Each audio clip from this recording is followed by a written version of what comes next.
Hola, hola, muy buenos días, ¿cómo están? Espero que muy bien. Esta semana la clase va a ser grabada, como sabíamos todos. La clase es sobre lesiones personales. Específicamente vamos a discutir un poquito el término incapacidad y secuela médico-legal que ustedes deben tener ya establecido y tratarlo de entender desde el punto de vista del odontólogo.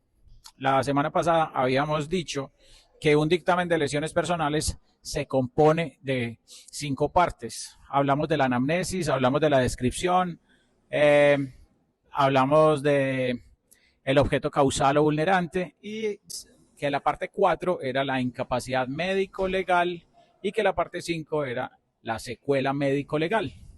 Así que hoy procuraremos concretar el tema. Para concretar el tema, lo primero que tenemos que tener en cuenta es que la descripción de una lesión en un dictamen médico legal debe ser algo muy claro. Y para que sea claro y siempre reproducible, generalmente los clínicos optamos por hacer mnemotecnias. La mnemotecnia que yo uso y que procuro eh, dejarle a los estudiantes y a los odontólogos en sus mentes se llama Notalofocotedusi. Notalofocotedusi son 9 sílabas que significan o que hacen referencia a 9 nombres. Nombre, tamaño, localización, borde, forma, color, textura, duración y sintomatología. El nombre, pues todos sabemos desde la descripción de lesiones primarias y secundarias, y los nombres más comunes en lesiones personales son las contusiones que generan máculas, las cortes que son laceraciones, pero también podrá haber lesiones tipo pápula, lesiones tipo pústula, lesiones tipo vesícula, que nosotros manejamos seguramente desde muy niños. El tamaño, generalmente uno debería establecer el diámetro y el perímetro de la lesión, hablar también de ancho, largo, profundo. La localización, siempre ser específicos, no decir solamente el tejido, sino a cuántos centímetros de una zona específica. Los bordes, utilizar palabras eh, técnicas, como por ejemplo no siempre decir bordes regulares, sino bordes nítidos, delineados, con algo eritematoso, o si no son regulares, sino que son difusos, pues decir anfractuosos, sinuosos, quebradizos, etcétera. La forma, hay en mil formas, siempre hay una forma diferente. En la clase pasada hablamos un poquito de algunas palabras que terminaban en forma y que hacían referencia, pero hay muchísimas palabras que hacen referencia a, a las formas. El color también tiene muchos sinónimos, por ejemplo, no decir solamente rosa pálido, sino decir asalmonado, no decir negro, sino decir atezado, no decir anaranjado, sino decir azafranado, no decir amarillo, sino decir ambarino, etcétera. La textura, generalmente uno dice durante la palpación se detecta textura así. Eh, la duración generalmente es reportada por el paciente, entonces uno escribe: el paciente relata que esta lesión lleva tanto tiempo, y la sintomatología es múltiple. Cada paciente puede tener una sintomatología diferente y tendrá uno que anotarla. Una vez se describió la lesión, ya pasará a determinar el objeto causal, que, como lo intuimos también en la clase pasada, uno lo define así, como el objeto que la produjo. Uno puede decir puño, silla, codo, cabeza, pero también puede decir objeto contuso, objeto cortante, objeto lacerante, cortopunzante, etcétera.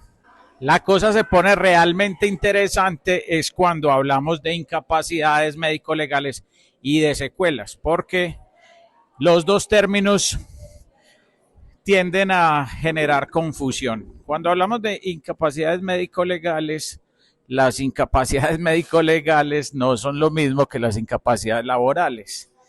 Las incapacidades médico-legales son un número expresado en días que va a definir la pena del victimario, la pena del agresor. Por lo tanto, el anexo 5 del reglamento técnico forense de las lesiones personales, pues establece para cada uno de los diagnósticos odontológicos un numerito que debe el odontólogo escribir para determinar la incapacidad médico-legal. De esta manera, por ejemplo, una concusión tiene un número muy diferente al de una avulsión y una avulsión tiene un número muy diferente al de una fractura, por ejemplo. Pero la cosa no termina ahí, porque hay algunos aspectos muy interesantes a tener en cuenta en el establecimiento de las incapacidades médico-legales. Por ejemplo, las incapacidades médico-legales no se suman, se escoge siempre la más alta. Entonces, desde ese punto de vista, usted tiene que entender que si el paciente tiene dos lesiones, una contusión y una fractura del tercio medio, por ejemplo, de un diente, pues habrá que escoger la que sume más días, no que una daba 10 y la otra daba 15, entonces 25, no, las incapacidades médico-legales no se suman. Y además, las incapacidades médico-legales tienen carácter. El carácter de las incapacidades médico-legales puede ser definitivo o puede ser provisional. ¿Cómo así? Definitivo cuando ya uno ve la lesión y dice, no, esta lesión no va a cambiar, este es el diagnóstico que elegí y ya. Mientras que el provisional, pues cuando la lesión apenas está en un periodo de cicatrización y uno piensa que debemos citarlo para segundo reconocimiento en procura de establecer si ese es el diagnóstico definitivo o definitivamente cambia. Ahora, ¿qué decir sobre las secuelas médico-legales?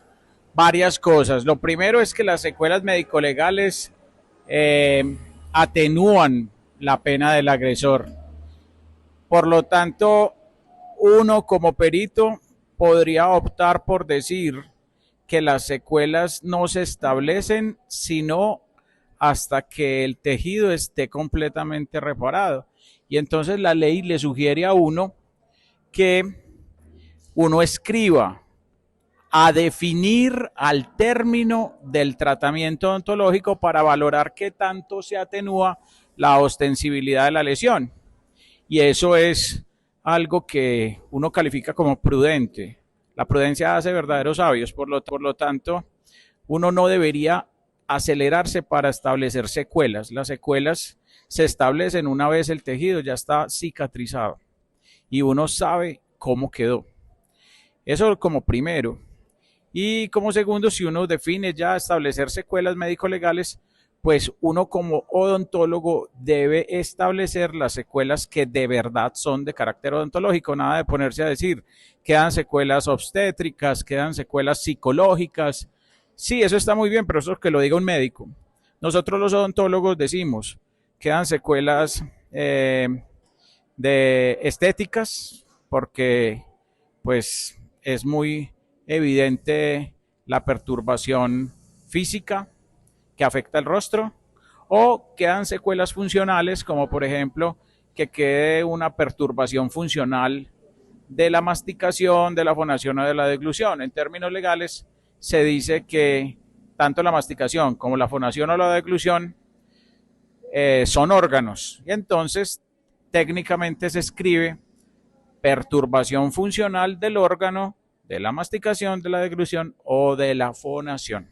Y un dato adicional, cuando uno considera que una lesión puede tener más de 150 días de incapacidad médico-legal, no escribe más de 150 días, sino que ya establece secuelas. Y las secuelas pueden ser de carácter transitorio o de carácter permanente para tener en cuenta.